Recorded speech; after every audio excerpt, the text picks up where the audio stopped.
Hey, yo, I love your energy. If you're listening, you can't see the energy. If you're watching, I hope you are seeing the energy. This has been a Man. long time coming. Woo woo. Before we get too excited, because there's a lot of excitement, just want to welcome everybody once again to another special edition of the Culture Podcast. This edition episode is indeed special because it's been a long time coming. You know what I'm saying? Um, yeah. Those of you who listen to the Culture Podcast, I don't blame those who don't. Even you, I don't blame you. I'm not mad. You'll catch on. I really will. I've got so much to catch up we on. have, we have a culture. Yeah. I don't like to introduce the guest. Okay. We prefer that the guest just tells us who they are and what they want to be known as from the jump. You know what I'm saying? So, without further ado, beloved guest, please introduce yourself. Beautiful souls. I go by the name Veenus. Venus. So like the planet, but with a double E. My name given to me is Uveliswa. And I am a creator in many, many aspects. I am a singer, a songwriter, a composer, event coordinator. These are the ways I express myself, which is easiest to understand me when you know the ways I express myself. I also am in the education space. I love working with young people, where I just focus on the growth of interpersonal skills and development of the whole human being, you know. That's what I do. And I'm a lover of people. I'm a lover of life. And I am a deeply spiritual human being. Wow, I feel like in that intro you told us everything. Like, the podcast is done. All right, okay, cool. Let's just back it up. No, I'm kidding. I mean, that if that's how we're starting, can you imagine where we're going? Yeah. But that's a great intro. Thank you, man. I feel like that's comprehensive, but what we're going to get into is everything that made you, everything you just introduced yourself as. Lovely. I'm saying that's what we're going to touch on. But, before we go anywhere, I know we're ready for a conversation. I know it's been a long time coming. I don't know how many times we've tried. Yeah. It didn't work out. But this one is going to work out. It's working out. It's working out right You now. know what I'm saying? Um, an icebreaker. Okay. So I have this deck of cards. It's called Scruples. I don't know how to play the game. I just find the scenarios they put, people in to be very, very interesting. So, Okay. yeah, your job for me for now is to pick one of these cards. Let's do it. Don't qualify, and just answer whatever question. Yeah, so you just pick the card. Okay. I'll read it to you. Okay. Okay.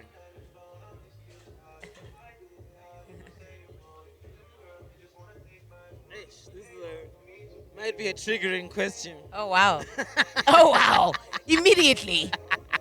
Right off the bat. Okay. You have a struggling young company. You have to choose between two equal candidates for a job, a man and a woman. The woman will work for 2,000 pounds a year less than the man. Do you hire her for that reason? It's an interesting one to ask a woman. Ah, what a 2D question. Like expecting such a multi-dimensional kind of answer. I mean, Chess levels. my instinct is I would hire her and pay her the same amount I would pay him. Because she understands that it is a struggling company. But I'm sure on paper they're equally qualified. Okay. So your decision is not gender based. I mean, I would be lying if I said it wasn't, you know? Yeah, yeah. I'd be honest. lying because honest. it's a frame that we can't take away.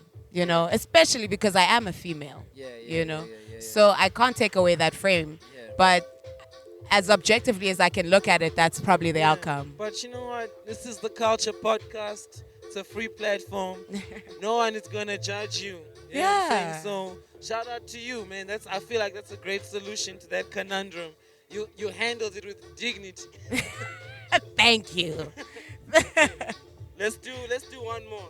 Okay, one more. I've already seen. Okay. Hey, this one is intense. Wow.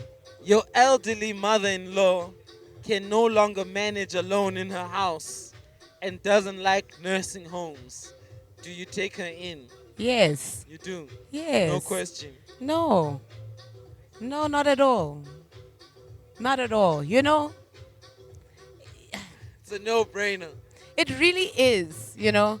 And for me, it's just the perspective that,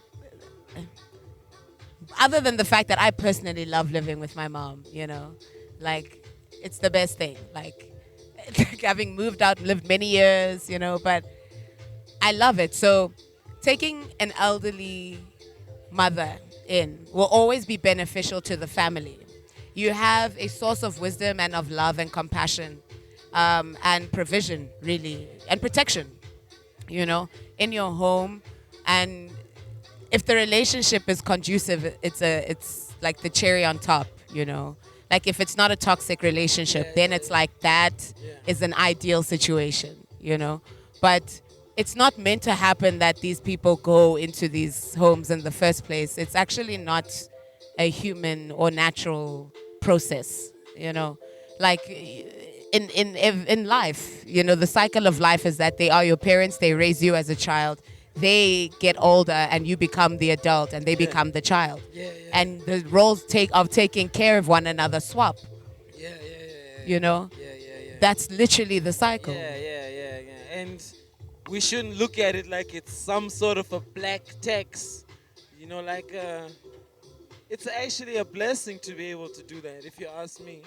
To be able to, yes. And I won't say that, I won't invalidate anyone who feels the burden that it could feel like, For you sure. know. We're not gonna Because judge them. at all. Because that's what boundaries are for. Shame. If family, they are the number one people who will, if they can, they will. They know that Yeah. they know you've got buttons and they know which ones to push. They cracked you. Honestly, They've yeah. been studying you. Yeah. Yeah. And because you have that level of love for them, you're vulnerable. You always will be. You know. So it's important for you to put boundaries and then to have the understanding that they understand your boundaries. That's love. Yeah. No, Venus, I know we could go on that topic. This is not one of those podcasts. That was just an icebreaker.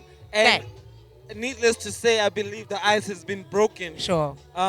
Welcome once again to Thank the Culture you. Podcast. Thank you. I'm so grateful to have you here personally. I feel like this episode is going to go into the archive of documenting your story. You know what I'm saying? That's why it was a pressing thing for me, because I can feel it, Yeah. especially when you're on stage, but even when I'm around you, more so when you're on stage, because that's when you're in that bag. Yeah, You know what I'm yeah, saying? yeah. But you definitely have that energy of, yo, man, not only am I trying to take this music shit somewhere, but I'm going to. Yeah. It's inevitable, dog. You know Yeah. what I'm saying? And I wanna start off our conversation from a different perspective. You know, normally when people come on here, we like to save the conversation around their latest project for the Sure. end. Sure. But I feel like, you know, from coming to your very intimate and eye-opening, engaging listening session a few weeks ago, I feel like it's important.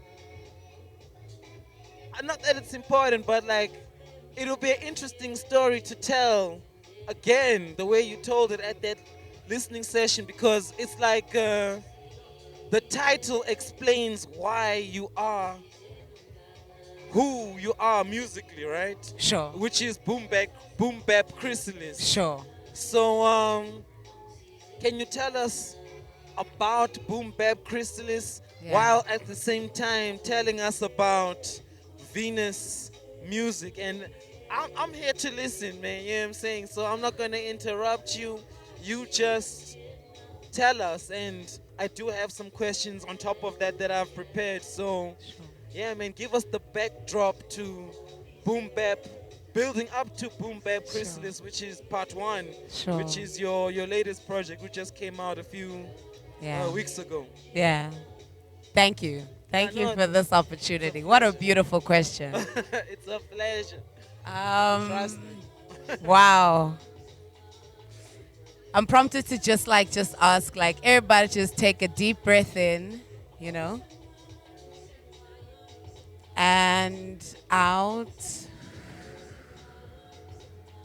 Yeah. So I'm going to take you back to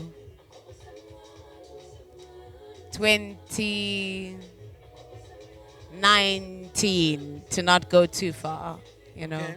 End of 2019. Yeah. I was traveling to Pretoria. To Pretoria. Yeah, Okay. for a gig with Sui, and he was performing with a sound engineer called VB Versatile Beats, right? Shout out to VB. And Beats. that was when I met VB in his element, just like engineering for Sui, you know.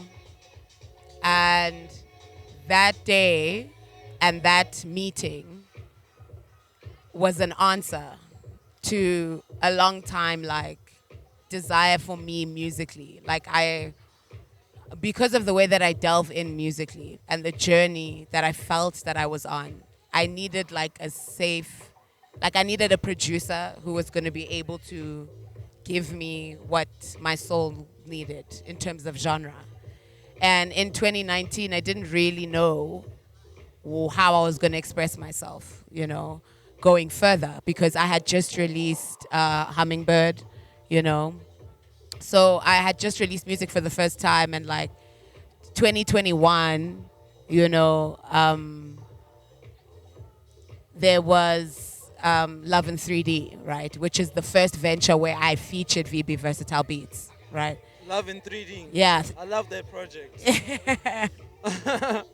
I love that project. You know, but in 2019, staying there, going into 2020 and the lockdown, was a real time of cocooning for all of us. You know, we were forced into hibernation. For sure. You can never come out the same. Yeah. You can't. Yeah. And what you create in that process that displays the process of what you go through as a human being when you have to go into yourself, you know, is for me what I likened to the process of a butterfly, right? Caterpillar butterfly process. I didn't know how to express this musically until I got to VB and I heard his hip hop. I saw his influences in terms of the documentaries he watches, the artists he follows, you know, seeks inspiration from, you know. That gave me a great indication. What was there an overlap in terms of the sound Oh, he likes and yeah. the sound that you like? Absolutely. In terms of what you were consuming. Absolutely. Okay. I mean, Dilla, man.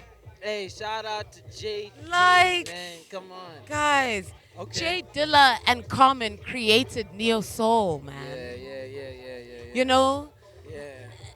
that collaboration birthed the home with which I found myself loving music, That's true. I'm actually glad you mentioned that. You know? Yeah. So when that influence, I was like, it's boom bap, man. Like it's the boom boom che. I'm from that thing. Like I'm born in '94. My brother is a '80s baby, you know, late '80s. So he grew up in the '90s. Your you know, brother? yeah. Okay. He grew up in the 90s. He grew up in the '90s because he's born late '80s. Grew up in the '90s, So it was just an era where him and like my elder brother were just like cassette tapes, you know. Working with VB took me back. Hearing the beats he made took me back to that time, you know. And I was like, that's home, That's the beginning of my relationship with like loving this music thing. And I was like, this is where I'm gonna cocoon myself. I will create in this genre. Every track I make will be in this genre. So BPM, was boom bap BPM, fluctuated slightly above, slightly below, but stuck there. Had you been experimenting with other genres prior Yeah. to that? I mean, Love in 3D is a completely experimental project. Like I can't tell you what genre Love in 3D is. Ah, I put it as that's soul music. Yeah. I can tell you. Thanks. Yeah, I'm gonna need that. That's I'm so- gonna need That's that. soul music. It really, because it's from the soul. It Yeah, is yeah, soul, yeah, and yeah. I love house. I love, I experiment. I'm even dabbling into the piano space, currently, Shout out. because I can do most. I can do most genres. And I needed a home base. Also, ingoma zesintu, traditional songs and traditional music production is something I'm leaning towards heavily as well for future work. Yeah. But Boom Bap was like, this is where because I thought of you guys, no joke. I was transforming so rapidly, like from 2020 into 2021, 2022, 2023 now. I've literally become a completely different person. Through the music. Yeah. Or influenced by. It was influenced by the spiritual journey, first and foremost. Okay, yeah, Number yeah. one. Definitely. My seeking, my finding, my rooting, and my faith, my leaping. It completely reinvented who I was and who I was presenting myself to be. But y'all don't know that process. And I can't just show up as a different person if I say that I want you guys to grow with me. Yeah. You know what I mean? That's where you guys could hold me accountable as an artist. Like, how do you expect us to understand your growth and like connect with you on stage when we don't know the steps you took to get to this goddess that you are? For sure. You know? And that's what real supporters and fans of your music want from you. They want that access, that level of access. Like, oh, you didn't just become this good. Exactly. Imagine if I just released a project now and it was just like in all Xhosa and people are gonna be like, wait. Yeah. How? What? We missed. Something's not connecting. Yeah. So I said that I needed to create a body of work that displays this transition and this transformation process for you guys. Yeah. And so I rooted it in boom bap, and I started expressing the chrysalis that was me, And the process of a chrysalis is what made me name it chrysalis and not cocoon. Okay, chrysalis. What's a chrysalis? A chrysalis We is, know boom bap. But what's a chrysalis? a chrysalis is what, so a cocoon is what a moth emerges from. A butterfly emerges from a chrysalis, right? And the process that happens in a chrysalis, once the wrapping process has completed itself, that caterpillar disintegrates into liquid, They become pure atoms, Because liquid is a source form, waters. Yeah. So in the darkness, dark waters, in the chrysalis, there is nothingness, The atoms come from this liquid and have to start from scratch to create the antennas, the body, the wings. Do you understand? Yeah, that's crazy. So That description is crazy. I mean, I've heard it before, but it just sounds so crazy. Like, in the backdrop of what you're saying, that and that's what I felt. you went through a I went through, transformation. I felt like I was literally shedding completely, but keeping the essence of me. Like the atoms are still the same atoms, you feel. The caterpillar atoms are still the same atoms that made the butterfly, but it's a completely different creature, and it's death. It's death and transformation, Yeah. because you will never be that caterpillar again, and you'll never know how it feels to be that caterpillar again, Yeah. So with that, that's what I needed to show you guys, because when I emerge as the butterfly, you guys needed to have been in that chrysalis with me. Yeah, yeah, yeah. And We need to know that you were a caterpillar before. Before, because yeah. people are going to listen to Hello Hummingbird, and there needs to be a process from Hummingbird as a project. Yeah, you know, I'll tell you something, man. I actually did listen to that project, and you know, now that I'm sitting here and I'm listening to you explain, I'm seeing it exactly what you're saying. That, you know, you went from like that sound, then there's Love in 3D, and now there's Boombap Chrysallis, and it's like it's not like it's ascending or it's getting better, but it's like different levels. You know what I'm saying? Like different types of expression. I would say, like, yeah, but the worst part is that, like, I'm a fan, man. So I'm gonna fan out a little bit. That's the best part. That's the best part. I want to know from you, right?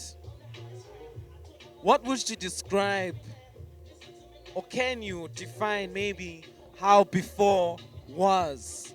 You know, because you're talking about a before and after state. The after is what we have now, right? It's what's being revealed. It's what's being revealed. Yeah. How would you say it was before? And this before, I would say, maybe, according to what I understand anyway, is prior 2019. Sure. Yeah, where was Veenus? What was Veenus? Sure. We know you were a caterpillar, but like, you know, we're gonna need a little bit more than that.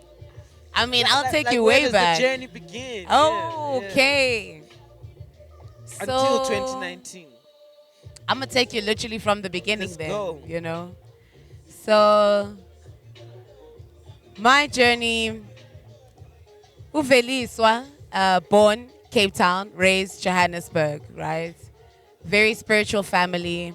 Grew up with my two brothers and my mom and my dad, and I grew up in a privileged, you know, South Africa, you know, in the sense that abazali came to the city, made a life for themselves, you know, because in Cape Town I come from, like, my family homes are Ekukuletu, you know, NY3, Nasa 68, Yilokishi, you know, it's a township, so it's the roots are there, you know, because my grandparents' homes are there, and then they come from the Eastern Cape, but, you know, growing up in Johannesburg, my parents made a good living for themselves. What age did you come to Joburg? Like less than 2 years old. Okay. Yeah, very young. I'm Joburg raised. Okay. I'm Joburg raised. Can't even lie, you know. Shout out. Yeah, and I went to good schools. You know what people would call good schools, I guess.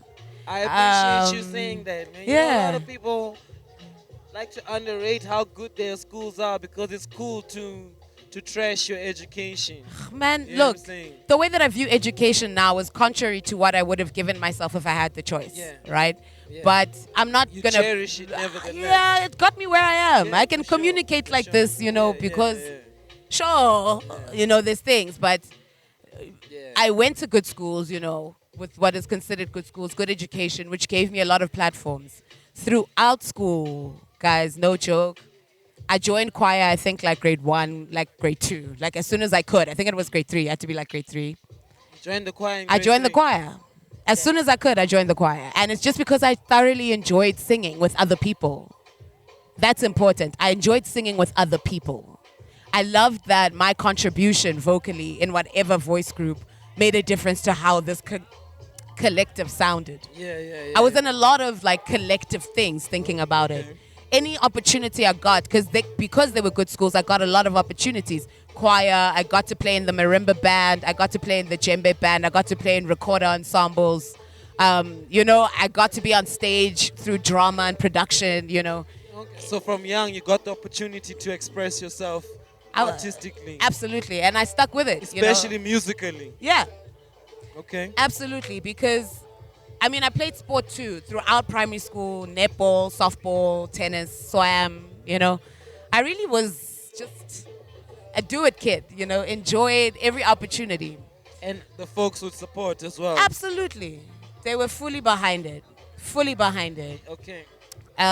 You know, it was really fun. I actually think about it. It's like everything is like team sport, team activity. Yeah, I was about to ask, like, it sounds like you're a team player. You've always loved to be a part. You know what I'm saying? But then, Oh yeah, yeah. That's true. And then high school is where my grade 7 valedictory, I sang my first solo. That's when I realized I could sing on my own. And then in high school, my mom and I had to choose subjects, and I chose music and I chose voice as an instrument. And I studied my voice through classical training and jazz as well for 5 years through high school. I left with my grade 7 Royal Schools of Music, you know. did you know then that you wanted to be a musician, or it was still just fun for you at that time? I was pushing my abilities. Like I was trying to see how great I could be at this thing. But by the time I reached matric, I had not reached the confidence in myself to say I'm going to go study music yet. Were you pushing other things as well? Like, were you active in sport? I mean, not really in high school, but I was active in leadership. Okay, so the most cultural extramural activity you were involved in was music. Yeah, in many ways. No, I did other things. Okay. I stayed with marimba through high school. Okay. Stayed with choir through high school. Yeah, multiple choirs.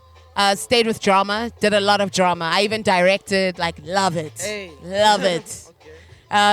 And stuck with the cultural stuff, but I also went heavy into leadership, you know, Okay. especially in my senior years. Yeah, actually, I'm not. Especially what in your In my senior years. senior year? Yeah. Can I ask what kind of leadership? I'm saying that because, bruh, look, I know, guys. I said I'm a fan, but like I said, you give me that energy. I'm like, yo, this is a leader here, man. You know what I'm saying? Like, that is energy that is felt. You Yeah. understand? You don't even have to open your mouth. I feel that energy. Sure. So I'm actually a bit curious. What instances prompted you to bring out the leader inside of you at that age, anyway? Sure. It actually started when I was in my grade 7 year. They were running, like, they were voting for heads of houses, you know? And I just ran. Like, my friends were like, oh, you should. And I was like, okay, sure. And I did, and I won. And Do you think you were cool? Were you a cool kid? I don't think Or you so. didn't think eh? you were cool, but Yeah. they thought you were cool. If you ask them, I don't know what they're going to say. But that kind of attitude, I left it to discover myself at the beginning of high school. Then in grade 11, something was like, man, and my friends were like, why don't you ever run for like SRC or something, you know? And I'm like, in grade 11, let me do it, because maybe by matric, I do want to be head girl. Who knows, you know, or run for that. Yeah. And I ran for SRC in grade 11 and I got it. Well, grade 10 for grade 11 and I got it. And I represented my grade and it was nice. You know, it was a nice experience. I got to know people on a different level. You know, I had to be responsible for people on a different level, you know, and I enjoyed it and it came naturally. And then when the head girl selections came, I went to a girls' college. So we were obviously like 2 head girls. And I had a best friend, Alexis Maseko. And she was and is leadership example. Personified. And for me, leadership is when people are Shout at the out center. Alexis. Shout out Alexis. Yeah, shout out to you for being a leader. For me, when you personify leadership is when people are at the center of what you do. Yeah. You know?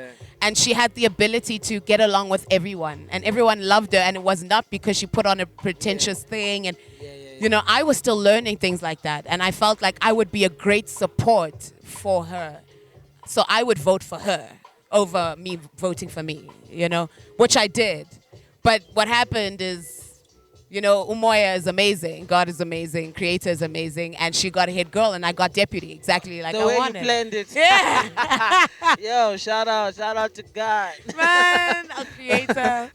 Man. Yeah, okay, wow, that's cool, man. Yeah, That's so that's leadership. And then when I got to varsity, I took a back seat with it, but it started to emerge itself as I got into my adulthood. So, okay. So, now you've taken us into from your formative years, from a educational perspective and building the foundation for you expressing yourself artistically, right? Yeah. So now you're in varsity. Sure. We know that you've got the support at home. to pursue arts. Sure. Do you? No. Did you? You didn't. I didn't. Why? Why is that, if I may ask? Before you tell us what you did. Yeah. The reason behind it, looking obviously 2020 retrospect, in retrospect, I think the reason was just because I didn't back myself. You didn't? I didn't back myself. And it's not because I wasn't shown again and again that I have the talent. I won competitions in my senior years in high school over and over again, And I sang, had an amazing voice, I could do anything I wanted with this voice. But something about living in South Africa was like, you need to have a backup plan for a real job, And I was always good at speaking and the leadership and all of that. So my pops and my pops was like, you'd make a great lawyer, And I was like, I think so too. I think advocacy is really interesting, and knowing people's rights, and just knowing the law in general. I found it, I was like, okay, I could do it. And so I chose to do that instead. But funny story, I went to Wits and I failed my first year. And I was distraught because up until this point, I'd never known failure. Yeah, no. I've seen that happen. Not to me, but to people I know, because, I understand that, man. Like, high school, you get all the support you need, but when you get outside there, it's kind of like you're on your own. For real. And then getting those results really shocks you. Like, damn, I'm not who I thought I was. Damn. It really is. I saw a 21 on my script for the first time in my life. Was that a percentage? A percentage, guy. A percentage. University will humble you. I'm not laughing at you. I'm just... University will humble you. Flashbacks, like I didn't see those. Yeah. But not to me. No, I'm joking. Shut up. Yeah, but shout out to everybody who got a 21%. Shout out, man. That in itself is a lesson. Yes. Woo. Woo, is it a lesson? Okay. It was so tough to learn. My word. Yeah. It was so tough to learn. Yeah. I was crying. My mom came into my room and she was like, girl, breathe. This is now at the end of the year. No, this is failing my first year. Yeah, I end up failing my first year. So I'm 19 now, right? Nice. First year. And you never experienced that before? Never before. And it's in this degree that I'm not sure of because now I didn't back myself, right? I'm terrified because my dad and my mom are both academics. They both have degrees. My dad has his PhD. So it's like, how am I going to be failing, And my mom was like, it's okay. It happens. But I was distraught still.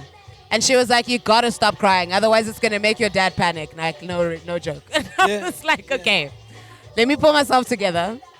And I went to him and I sat and he was like, so are you okay? And I'm like, yeah, I'll be okay. And he's like, okay. So no problem. Just turn it down. So then he asked me, do you still want to do this? Or do you want to pivot and choose to study something else? Like that choice was given to me. Shout out to your folks, man. God Yeah. damn. That's Amazing good parenting parents. right there. Yeah. Exemplary. Absolutely. Absolutely. I have a fantastic example, really. Yeah. And the fact that he asked me that question, I knew in his heart and in my heart that if I had said I wanted to study music, he would have let me. And he would have paid for it and I would have studied music. But I still said to him, and I said it in these words, I said, Dad, I want to finish what I started. So it became a vendetta. Yeah, it became like, I'm not going to get trapped by this thing. The V is for? Where's the mask now? Shout out VB. Shout out VB for stopping. Okay, all right. Yeah. So you went back into the ring with law. I went back into the ring at UJ. Okay, maybe. So you changed boxing clubs. I changed boxing clubs, yeah. I was like, hey. You didn't switch the gloves. Because you know what was happening also where I was is that it's like, it's not that it's a bad varsity. It's just like, the scale was also great because musically I wasn't singing as well. Yeah, yeah. You know, you're coming from high school where you're singing all the time. You know, da da da da da. This extramurals keep you busy. You know, then now you're 19, you're out of school, you have all this free time, nothing scheduled. I'm not singing anyway. You know, and it actually was causing a level of depression. You know, a level of real sadness. Because it's happening at the same time as the academic. The academics, So exactly. you feel like you're not in touch with your creative self while your academic self is also Absolutely. suffering. And the collective is affecting your overall confidence. Yeah, absolutely. So the question of who Wow, am I and what am I doing? That's rough, dog. Wow. From 19, you know? Dog, 19. I know, eh? Jeez. So with that, I started singing at church. Singing at church. Yeah. Okay. When I was still 19, I started singing in my mom's like band. And I grew my confidence as a performer in front of people, you know? And I'm grateful for that, you know? For years, I landed up leading my own like team. This is now when I'm at UJ, I'm going through my law degree. I'm also singing at church. When you were singing in church, were you like singing as a solo or as a part of the church choir or a group in church? So it was like one of those like Methodist charismatic churches. So it's like there's a band. They've got bands, you know. yeah. So I was So a praise part and of a worship. band. Yeah, praise and worship band, yeah. I started with my mom's group and then I moved to young adults and then I started leading my own team at young adults, you know, literally getting the music together. So wait. Were you singing at church at all prior to this now moment in university? No. But you had been going to church Parallel the whole time, to right? this whole journey is church, you know, Okay. because But you had never done that. I'd in never church. done it. I'd served in other ways though, like I'd babysat the babies. Oh, you no, know? I'm not judging you. You know what I mean? No, I'm putting context as Okay. well. So I had been But serving in How come other you ways. had never thought of singing in the church? The Or confidence. Not thought, but wanted principles. Perhaps singing at school was enough, you know? Okay. But now I didn't have that, so that's why now Okay. the opportunity was like, Okay, cool. yeah, And that was boosting your confidence. boosting to do my it again. confidence a lot. You never joined the UJ choir? I did. Okay, good. I sang with UJ Choir for 2 years in my final years at UJ. Did you go abroad with them? Yeah, we went to China and we won World Choir Games. Well, shout out. Shout out UJ Choir. I have a friend who was in the UJ choir. I think they went to Denmark that time. I was like, yeah, that's cool, man. Shout out. Yeah, I know. It was an incredible time. Lots of learning there. Vocally, you know, discipline. It was intense. All of this. It's what you needed. Yeah. Okay. Started writing my own music then. That's what I was about to ask. So up until you were in varsity, had you ever even conceptualized a thought of yourself being a solo artist? Because I'm sure the confidence was chowing you because you knew you had something, but you didn't ever think that you could do it on your own. Yeah. Okay. That transition happened because I had to leave the church for my own reasons as well as creative differences Yeah, maybe. with the church. Yeah. And interesting. yeah, just like vision, you know, vision was maybe different. Yeah. And because I didn't have that outlet and expression anymore musically, one of my good friends, Shali, shout out the color Shali, she gave me her keyboard. And at 21, I started playing on that keyboard in my kitchen. And I started writing Hello Hummingbird. That's hard. Yeah. And I had a songbook. It's giving me Alicia Keys vibes. Yeah, I mean, I was never, ever nearly as good. But I was plunking away, but it came together beautifully, you know. And at the time I was looking for a family, because UJ Choir came later. I was looking for a family to help. And that's how I looked for the UJ Music Society, when I had this bunch of songs. That you put together for yourself, by you know, yourself. my songbook was coming to life and I was like, I'm trying to like jam with some people. And I looked for the Music Society at UJ and I found Utumi, shout out Tumi, Chomi. And she directed me to Mlungisi Kaba, who then left the Music Society. Well, the Music Society after the muffins happened. Because the muffins started as the music society at UJ. Really? Did you know that? No, I had no idea, man. I Like just a lot of the members. that's Yeah. crazy. I just know that one of the homies, we were actually in school together. Yeah? Shout out Simpiwe, man. We were in high school together. Shout out. Yeah.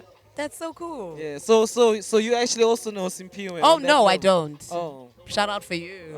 Okay. Because he's one of the founding members of That's the Muffins amazing. as well. Yeah, he can But I don't know if validate you it. went to UJ, but yeah. I mean, completely validated, but that's how I received Okay, it, you that's know. hard, man. That's a And great- yeah, so Mlungisi had kind of expanded this group of people into an independent group called the Collective.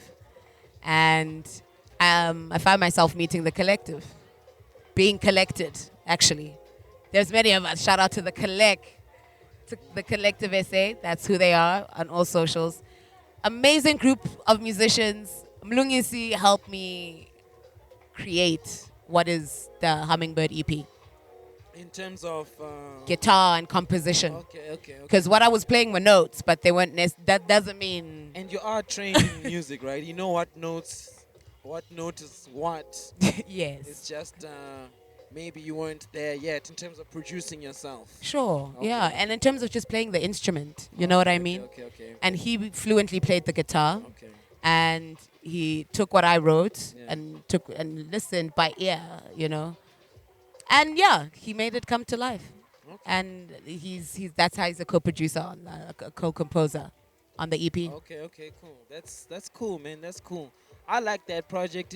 I'd actually love to see it performed the way it sounds. Have you ever performed it like that? Like, cause it's an acoustic project. Sure. Have you ever performed it like? Acoustic again. No. Just the way it I sounds think like it that. might Bruh. need an anniversary. Bruh. I mean, I'm going to perform Hello Hummingbird tonight, but No. Oh yeah. Oh, thank you. yeah. But like, I think you should consider that. Absolutely. Yeah. Okay, so now Hello Hummingbird, the Hummingbird EP Yeah. comes out. It doesn't come out. It's Oh. just written, Okay. right? But complete. Yeah. Haven't recorded. Mm-hmm. Don't have money for recording. I'm a student. Remember, right? So it's just alive in mine and Blue's phones at this point. Recorded from us playing it and singing it live in his living room many times, you know. And then I'm playing. I also play percussion, so I play djembe, right? Okay, that's hard. So I was playing. I got asked to play percussion for one of the artists who were in the UJ choir, and he was performing his own performance at Nikki's Jazz Oasis in Newtown, and I was just playing percussion for him. Gift Makene was working with Nikki's Jazz Oasis at the time, and spots me and just says, "You're an artist." You're an artist. Yeah. And I say to him, "Yes, I am." I'd never said it out loud before in my life. Really? Yeah. That's crazy. And he said, I want to give you a slot. Can I give you 30 minutes? And then I'll give you 45 if you do well. And he gave me the 45 with a band. He was like, with a band, you've got 45 minutes, $100 a ticket at the door, all sales go to you. That was your first solo gig. Yeah. That's how you came in the dope. That's how I came in the door. Okay. All right. That's actually something very interesting to touch on as we, build this profile idea of Veenus. Sure. Right. Because on the Culture Podcast, we're students of the game. Sure. You know what I'm saying? We talk about the game. We like to study it and give pointers to other artists, because I believe that most of our audience is either an artist or an aspiring artist, Sure. So what I want to ask you, just around that topic of your first gig being such a premium paying gig, right? I won't ask how much you made, but it does sound like a good amount of money to make on your first gig. Yeah. What do you think now about the way money is made as musicians? Has that experience, did it affect, influence what you think about how money is made as an artist? And where are you now with all of that? It definitely made me realize that performing is what gives you money. right? Um, and then as I grew in the game, I guess I'm still learning, Mm. but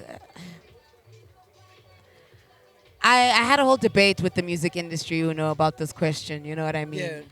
Money is an energy, and Mm. it's misused in this For industry sure. and misunderstood. It's misdirected, and greed has too much to do with it. It doesn't make sense that we make the little that we make on streaming platforms. It doesn't make sense that something that was supposed to be a solution has now become the problem that we need to now solve for ourselves by being independent. Um, it's being independent and not working with labels. It's the ticketing process, the event process. It's what necessitated me to go into events. Okay. Yeah, yeah, Because yeah. I can understand that. we Yeah. you got to make money, and I don't think it flows the way that it's supposed to. I don't think it's supposed to be this difficult to make money as an artist. That's where I stand, honestly. Okay. Now that's interesting.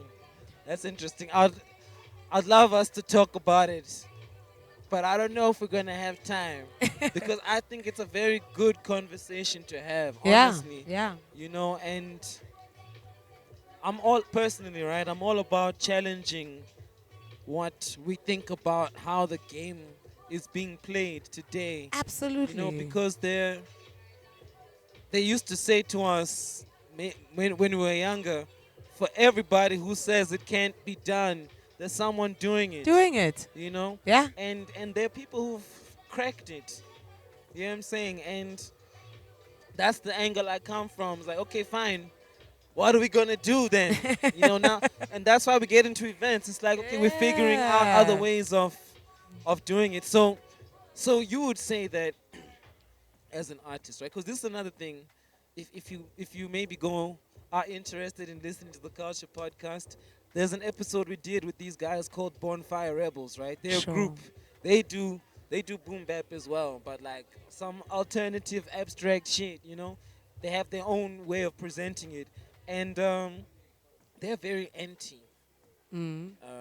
streaming, like very very anti. Sure. But their model is we're gonna make events around us Yeah. where we can find the people who support us Mm. and then create a community with those people, and then through that community we create commerce. Yeah. You know what I'm saying? Because I believe it, man. I feel like also I want to give another perspective, man, which is kind of bad on South Africa, Mm. right? um, I was telling my partner Catherine the other day after your listening session, because I was sad but happy. I was fulfilled Yeah. that damn, that's a great project. Shout out Boombap Chrysallis. But I was also like, it's sad that Venus might not ever know how great she is as an artist in terms of the financial appreciation. I mean, everywhere you go, I'm sure people clap for you. You've won countless awards. You know what it feels like to be applauded. That's not what we need right now.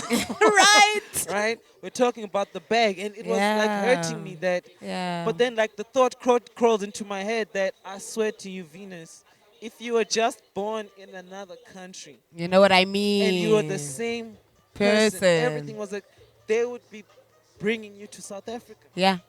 Yeah. They'll be bringing you to South Africa to perform the music that you're making here in South Africa already. And that's the part that hurts me because Yeah. it's like, what is it that makes people, is it our circumstance in this country, or is it the way the game is being played that prevents? Because, like, when I, not just like listen to your music, even when I look at you, you're a wholesome woman, right? I also want to ask you a sidebar. Would you consider yourself a chakra han? You don't have to answer if you don't want. Such an interesting question. But you can. But think about it. We'll, Okay, we'll, okay, we'll okay. dial back. But what I'm driving at is like, what is it that prevents the really great artists with the great sound? Because your sound is not like, bro. They're not people. They aren't people. man, I've seen a lot of performers, man. You know what I'm saying? I'm sure Yeah. you have too. I'm Yeah. sure even you, after getting off stage, you're like, yeah, nobody's doing this shit right Yeah. Facts. Honestly, I won't lie. now. Yeah. I won't lie. But like, Yeah. yeah, man, and I also don't think you must blame ourselves for that. You know, like we're born here. This is what we have to work with, and you know, for as long as we're using our energy in the right way, we'll get that recognition and appreciation. I believe it, man. Especially an artist like you. Yeah. You know, and not to say that I think maybe you feel sad about it. I just think you must take confidence that your time is there, man. Like it's Like it's here. Mnandi yazi yeah, ndiyapopha mna it's guys. everyone else who must catch up. Honestly. You know what I'm saying? And for me, I think the answer to, why, it's so layered, it's so multi-layered, and because the problem is coming from so many angles. Yeah, yeah, yeah. Like we live in a system that has built in individualism, it's built in standards that are not necessarily ours that we made, of success, of what good is, what good music is, nothing is left to be naturally and organically Organic, subjective yeah, anymore, and we also have a hand in that because you're the one who has to wake up to what you like and be bold enough and intentional enough to support what you like. Yeah. Believe in yourself. It's tough. It's tough to not follow the crowd and whatever and only listen to this music in the side, but you never financially go to a show where you're supporting someone you listen to in your bedroom. It's a little messed up for that artist, especially if they're a local one, because it's like you're listening to us in hiding, and it's beautiful in the sense that you connect, but as a fan, it's your responsibility to support us because artists don't make music for themselves, and the sad thing about South Africans is that they like being told what to do and what to like. Kakulu.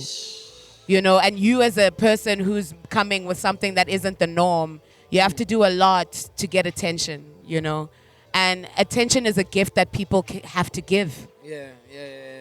They have to choose to give it. Yeah, you're not obliged to anyone's attention. Yeah. You have to earn it. You have to earn it. And that's what we're left respect. doing, and I could easily go and start a career elsewhere like many other artists, and blow up there and show South Africa.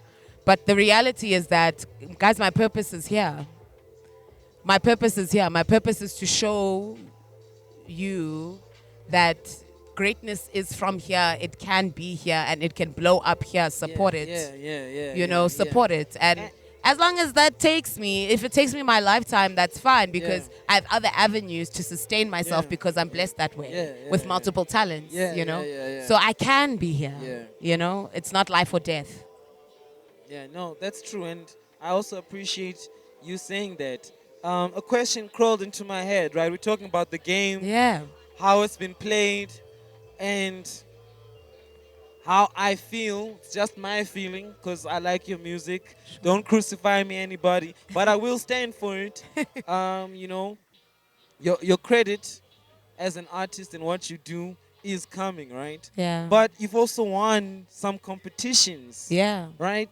And like I'm sitting here thinking, no, but her credit is coming. Or maybe you've received it already, but you've won prestigious competitions such as Pretoria's own, is it Rising Star Homecoming? Yeah. Star on the Rise. It's Artist on the Rise. Artist on the Rise. Yeah, I always get that wrong. Okay. And you won that in? 2019. But 2019, you weren't doing Boombap Chrysallis. You No. weren't doing Love in 3D. No. You were still in Hummingbird Yep. Bag. Yep. Right? So that's the music that won you that? Yeah. Wow, that's incredible. That man. 5-track EP and my single Superstar Dreams. Yeah. Which was my. And you beat rappers. There were rappers there. I was the only vocalist that won. Okay. Among rappers. Okay. Okay. So were you the winning vocalist or the overall winner? It's hard to tell. You never really know. They kind of announce us all, but they announced me first, and I'm the only vocalist. I don't think I'm an overall. Yeah. I think there's winners for particular stages, like myself and the Wise. Shout out to Wise. Wise Eddie. He also won main stage, Botanical Garden stage. That's what it was that year. So me and him won main stage, and then the other artists won like on other stages, like Okay. the other rappers on the rapper Okay, stage. okay. I get you. I get Yeah. you. All right. So, I mean, those guys got a reputation out here in Pretoria, man. You weren't even staying in Pretoria at the time. No, I You've didn't never, know. you just came to Pretoria to shut it down. Like, okay, As that I get over to, and I was like, boom. flex. Then they're like, hold up. You can't just go. Here's a prize. You're a winner. You're like, oh shit. And I was like, ah. What did that do for you? I'm saying that because, I mean, bro, I've stayed in Pretoria my whole life, man. I've seen artists do incredible stuff through that platform, Yeah. right? And without having to throw shade on anyone, right? I'm sincerely asking, like, did you see an impact, a change in trajectory in your career? Was there value in you winning? Did they even honor whatever they said they were going to give you for winning? I'm just curious, man. And like I say, I'm asking all of this respectfully. I don't mean to throw shade on anyone. We're just having an open conversation. Sure, sure. I mean, look, winning that competition will, as an experience, it is one of my highlights. You know, I absolutely can imagine. in my career. Um, as an accolade, as an experience, I suppose, because I mean, the people that I was performing alongside of, like on the same stage with, were Zakes Bantuni and Posibina, and Oh, incredible damn. people, Jeez. and this is back to back. Like I followed Uzakes, and then Umpo was after me, and it was surreal for me. I was there with a band of like a 7-piece band. Um, Rehearsed. yeah. Unrehearsed. Oh yeah, rehearsed. Okay. Was it your band? Yeah, You it put was the together band? collective. It was the Okay, collective. hey, Shout out the collective. When Veenus goes live, she goes live with the collect Okay. a lot of the time. Okay. All Yeah. right. So we were there, and it was incredible. Shout out MK and Shanae, who were doing backing vocals. Uncle Ted, Catman Do on drums, Pasha Man, Mlu, like guys, and Sui did a feature. And as a set, it was fantastic. I think we were tight, we were crisp. It was a beautiful set. It's online, it's on YouTube. Okay. So I'm definitely gonna check that you can out. check it out. I just realized I've never seen you at the band. Gonna check it out. And I originated live with a band or with an accompanying instrument. So I'm most comfortable with live instruments Okay. than I am backing tracks. But as an experience, yes, I don't.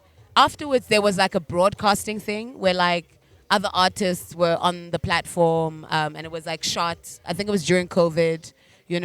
I don't know how, like, if it got a lot of views. I don't know why. I don't know if that's like a them thing, us thing. Maybe we didn't push it enough. I don't know.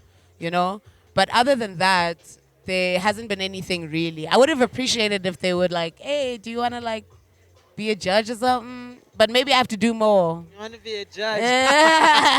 Just like a past winner kind of Yeah, yeah, person. yeah, like yeah, not yeah. even anything like Yeah, yeah, I'm yeah. a big shot in the industry. I'm definitely still on my climb. So they didn't offer you like No. crazy prizes like they offer these days, Oh no. like management contracts and promo, etc., etc. It was just It was really just like what it was, like the opportunity to perform on that stage. Okay. And I took it wholly for what it was, and being asked to come back for the broadcasting was an incredible opportunity. Okay. I could collaborate with Urban Zulu, who dressed me at the time.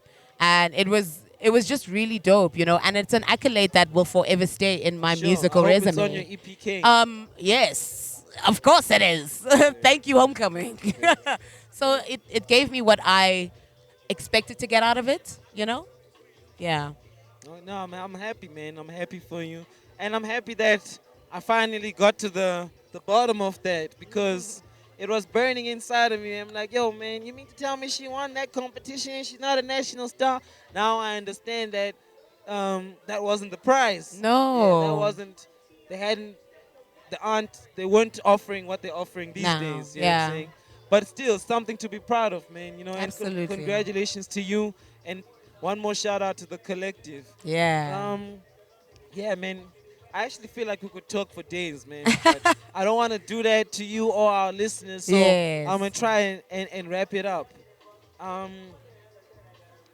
we've spoken about a lot of things, right? But I want to ask you about maybe some of the things that have stood out as challenges in your journey as an artist, how you are dealing with them, and or how you dealt with them if you're over Sure. the challenges. Um, it's definitely one of them. It's, you know, there's they're on so many levels again because there's personal challenges, but then there's also like industry decision challenges. Yeah, yeah, yeah, yeah. I'll start there and just say, looking at myself as an artist and being like conscious about how I want to put things out, how I want to present myself as a brand.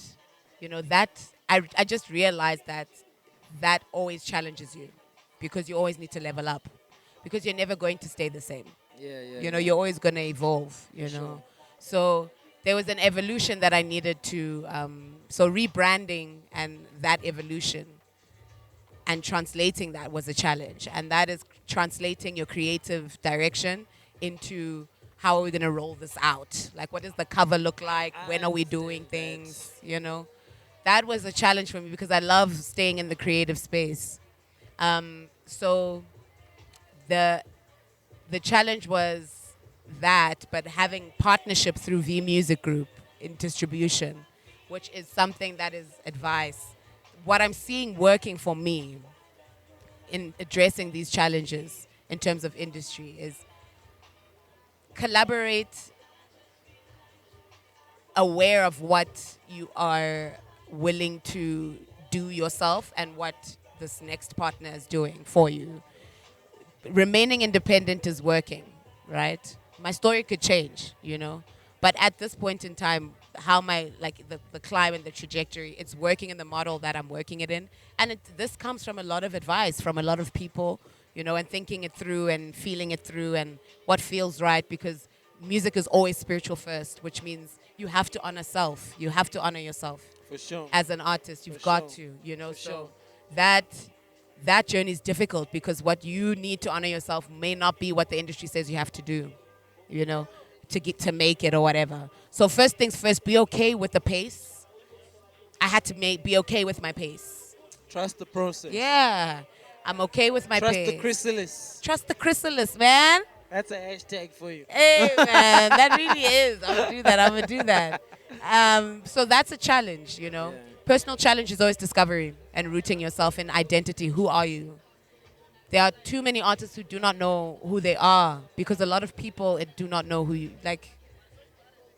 It's bigger than you. It's a bigger problem than what we could even imagine. Wow. But just focus on yourself and who you are and what you stand for, and express that in the art because people don't do that. And they're too scared to be vulnerable and authentic. The two? To be vulnerable and to be Yeah, yeah, authentic yeah, in their yeah, yeah, craft. Doesn't matter what you're talking about, just tell the truth. All of that is a challenge. yeah. Yeah, yeah, All yeah. of that is a daily Yeah, yeah, challenge. yeah. You No, know? you know what? Hey, that's the realist. We've spoken about some challenges on the pod before, but yo, that is a challenge. That is the most authentic challenge you're going to face. It's just to be an artist Yep. amidst everything that is going on Yeah. in your personal life, in the world. Hey, man, yeah, that's a challenge. you hit the nail on the head. Um, okay, cool. I just wanted to comment, but it's also a question. What would you say your sound is now? Like, I know the project is Boombap Chrysallis, Sure. but for me, when I listen to it, I honestly hear like an evolution of neo soul. Sure. That's what I hear. Like, if neo soul was still big across the world now, this is what it would sound like. It is big, but I feel like people consider it alternative or Yeah. underground, Yeah. something like that these Yeah. days. I don't know, but yeah. What did you say? How did you describe it? I would definitely describe my sound now as a child of neo soul, and a child in every way, like a combination of you know other things, but neo soul birthed which is why I'll always classify myself as like an R&B, soul, neo soul artist because vocally that's where I've chosen to sit. But I can take that and put that in any genre, right? But Like I'm a piano. so that's where I sit. It's a home base. That's where I sit, Okay, but so that's where you're definitely comfortable. alternative, yeah, in Okay. terms of production. But you're prepared to push the envelope. Yeah, because I love collaboration, Okay, yeah, so yeah, can't yeah. collaborate without I'd love to willing. hear on a I'm a piano song. Hey, you say that? That'll probably be the most woke I'm a piano song in the world. I mean, Only Kabza the Small can make that beat for you. He's the only one. that's what you say. That's what you Okay, now say. I'm just joking. That's because I know he's got that deep spiritual Sure. element to it, but it's also just a joke. I mean, yeah. Shout out to all the producers you're working with. Shut man. up. Yeah, no shade to Shut them. up. Yeah. Venus, thank you Yeah. so much for coming. Such a Do you pleasure. want to answer the question if you're a chakra han, or I will answer it. You know what? I will answer it because Nyang Bona got the freaking. I'm not wearing my ang, but I mean they up in the ears and crystals. I move away from chakra han because of the other connotations that come with it. yeah. I'm like a The man eater I'm a connotation. I'm like a chakra empress. You know what I mean? I'm not a han. That's a bar. I'm not a han. I love it. You're too Yeah. grown for that shit. I'm too grown for that thing. And I don't carry myself that Chakra way. goddess. Chakra goddess. We like that. That's what we like. That's what we are. And that's the word. There you have it. Venus, thank you so much, man. I appreciate you so man. much. Looking forward to your set. Can you please plug yourself one time before we wrap this up? Tell the people where to find you, how to stream your music. Sure. You actually were on the cover of Spotify, weren't you? One of their playlists. Really? I'm sure I saw On you the posting cover. on your IG. I definitely was I'll have to double check. on the New Music Maybe Daily. I'm predicting. Oh yes, I New was on the Music New Daily. Music Yes, Daily, the yes. New Music Fridays on Yes, Spotify. yes. Yeah. So I was on the New Music Fridays. So okay, let me plug. So I am Venus Music on all platforms. That's Instagram, that's Twitter, that's Facebook. I'm official Venus on TikTok. All right, that's official Venus on TikTok, and on YouTube as well as Venus Music. And I have an EP out. It's part one, titled Boombap Chrysallis. You can get it on all streaming platforms. Shout out to Spotify. I was on New Music Daily. I was on New Music Daily for Apple Music, that playlist. So shout out to Apple. I was on New Music Friday for Spotify. I was also on the Audio Mac new releases playlist as well. That's all organic. All organic, yeah. Shout out, man. The music is speaking for itself. You know? The music Yeah. is speaking for itself. Man. Absolutely. Yeah. So yeah, you can follow me on all platforms. I really share everything. Gig guides, like everything. Posts. Yeah. If I may, just to emphasize everything that she said, everything we covered today, Venus is an artist worth supporting. So if you're listening to this, please let's support her. You know what I'm saying? She's a great woman. She's a leader. She's a boss and a great artist. You know what I'm saying? So thank you once again. I just thought of one question that slipped my mind. Sure. But, we're wrapping up. Yeah. So I'm going to ask you to answer it as concisely as possible, although it is a bit of a treacherous question, right? What does success look like for you as a chakra goddess that makes music? Yeah. Success for me looks like myself, my family, my communities not lacking, and my art being a part of a evolutionary awakening that I hopefully live long enough through taking care of my body and myself to live long enough to see. God willing, Yeah. you will. Venus, thank you so much. I feel like we've done something legendary, iconic. It will be archived, and the culture is part of your story officially. Absolutely. Yes. Thank you so much for coming through. We Oh appreciate you once man. again. Looking forward to your performance. Thank you. And with that being said, I think we're done here. It's the culture. It's the culture.